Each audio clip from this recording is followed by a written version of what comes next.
Hi, I'm Dr. Richard Cunningham, and today we're going to be talking about Gospels outside of the New Testament.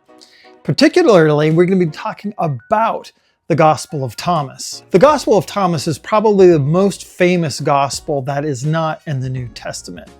There's a bunch of other Gospels that aren't in the New Testament besides the Gospel of Thomas. Have you ever wanted a Gospel written by somebody that wasn't Matthew, Mark, Luke, or John? Let's say Jesus' best friend, Peter. We got that gospel. Have you ever wanted a gospel written by Jesus' mom, Mary? We got that gospel.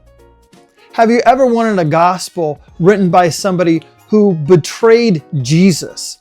Certainly there isn't a gospel of Judas. We got that one too. However, like I said before, the most famous of the gospels that aren't in the New Testament is the Gospel of Thomas. This is what we call a non-canonical gospel. And it's a very strange gospel, but at the same time, very familiar. So it's hard to know what to do with it at first. What you're going to notice is that there's no crucifixion. How can there be a gospel without a crucifixion? Second, you'll notice there's no plot. There's hardly any narrative to speak of. How can that count as a gospel? You'll also notice that a lot of the things that are introduced just say, Jesus says, because it's really a sayings gospel and not a narrative gospel. So does that count as a gospel? Well, that's a debate for another time. Some of these sayings that are in the Gospel of Thomas happen in the Gospel of Matthew and Mark and Luke. Some of the sayings only occur in the Gospel of Thomas. And some of the sayings are really out there. Let me read for you one in particular. It's called Logion 97, and I'm going to be reading from Plesch's translation and commentary here by the United Bible Society. And Logion 97. Jesus says, "The kingdom of the Father is like a woman who is carrying a jar filled with flour. While she was walking on a long way, the handle of the jar broke, and the flour leaked out behind her into the street. But she did not know it. She had not noticed any trouble. When she had reached her house, she put the jar down on the floor and found it empty." That's it. So it's very, very, very cryptic. In fact, the book knows it's cryptic. It warns you that it's cryptic from the very beginning. It reads, "These are the hidden words that the living Jesus spoke, and Didymus, Judas Thomas, wrote them down. And he said, 'Whoever finds the meaning of these words will not taste death.'" Jesus says, "The one who seeks should not cease seeking until he finds. And he who finds will be dismayed. And when he is dismayed, he will be astonished, and he will be king over all." So the book is very self-aware. You will be astonished. You will be perplexed. You will be dismayed when you read this book.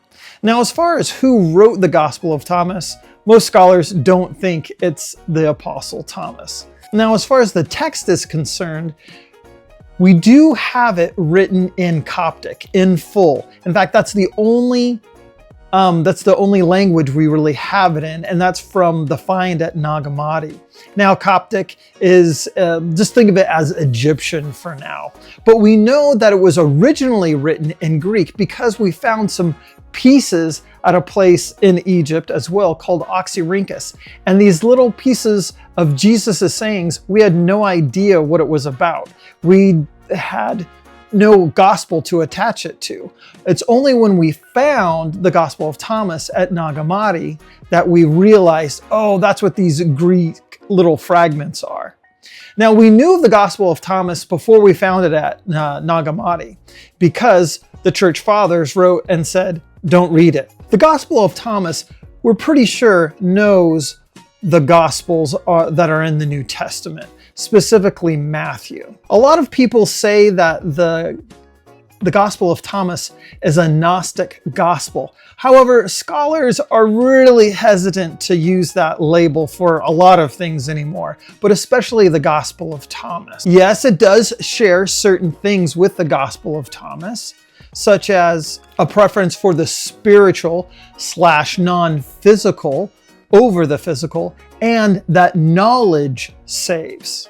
However, that's where they part ways. The Gospel of Thomas says that knowledge of yourself is what saves. And the Gnostics talk about knowledge of God is what saves. Another thing too is that the Gospel of Thomas has a pretty simple conception of the divine, whereas Gnostics do not. There is generation after generation after generation of emanation of the divine. We don't get any of that in the Gospel of Thomas. So after this brief survey, what does that Logion 97 mean? Well, the whole point of the Logion 97 is that it's a parable for a person's life. Just like the woman is holding the jar of all that she needs, she's making this long journey, i.e. her life. And as she walks through her life, she doesn't know that she has everything she needs, but yet it's leaking out the whole time. It's only at the end of the journey, that is the end of her life, that she realizes what she was missing out on. In other words, you have to know that you have that spark of divinity within you. You have to know yourself. You have to know what's in your jar so you don't miss out when it's gone. Now, did the discovery of the Gospel of Thomas radically change our understanding and reading of the New Testament Gospels? Not a whole lot, but they were helpful in some minor ways. Now, was it helpful for us to reconstruct early Christianity and to know that there was more than just the proto-Orthodox? Yes, it most certainly did. And that there were alternatives to the canonical Gospels. And we already knew this in part because of the Church Fathers raged against these Gospels. Of course, the Church Fathers were writing in a different time when the canon wasn't completely closed yet. So they didn't want people to confuse the Gospel of Thomas for being what they thought was the true 4 canonical Gospels. All right, that's it for today. I'll see you in the next one.